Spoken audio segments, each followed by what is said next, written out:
बिस्मिल्लाहिर्रहमानिर्रहीम। अस्सलाम वालेकुम दोस्तों, वेलकम करते हैं इमरान ऑफिशियल में। सऊदी अरब से एक बहुत बड़ी अहम अपडेट है कि वो तमाम गैर मुल्कियों भाई के लिए जो सऊदी अरब से अपने अपने ममालिक का सफ़र करना चाहते हैं।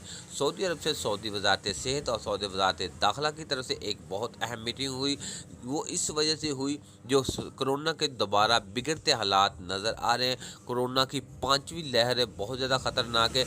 बहुत से ममालिक ने अपने ममालिक के लिए फ़्लाइट ऑपरेशन भी बंद कर दिया है। तो इस वजह से जो मेरे भाई सऊदी अरब से अपने ममालिक में जाएंगे उनके लिए भी थोड़ा सा ख़तरा है।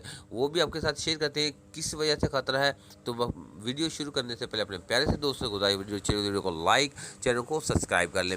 वजह यूँ है कि जैसा कि वो तमाम भाई जो अपने ममालिक का सफ़र करना चाहते हैं, वो इस वजह से मैंने लिखा हुआ है कि जो ममालिक से सफ़र करके अपने ममालिक में जाएंगे, अगर उधर चले गए तो हो सकता है कि कोरोना के जो हालात बिगड़ते नज़र आ रहे हैं तो सऊदी अरब फ़्लाइट ऑपरेशन मुकम्मल तौर पर बंद कर दे, तो फिर अपने ममालिक में ही आप रह जाएंगे।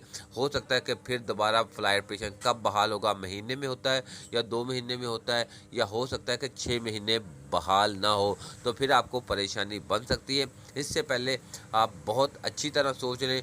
जो कोरोना के हालात सऊदी में आप रह रहे होंगे, आपको पता होगा कि सऊदी अरब में इस टाइम क्या हालात चल रहे हैं। सऊदी वजारत सेहत की तरफ से तमाम अदारों को अलर्ट कर दिया गया है। तो इसलिए मेरा भाई आप सोच समझ कर ही छुट्टी जाएं, और इसलिए आपको मैंने पहले वार्न कर रहा हूं कि ये ना हो दूसरे लोगों की तरह आप भी उधर अपने ममालिक में फंस कर रह जाएं।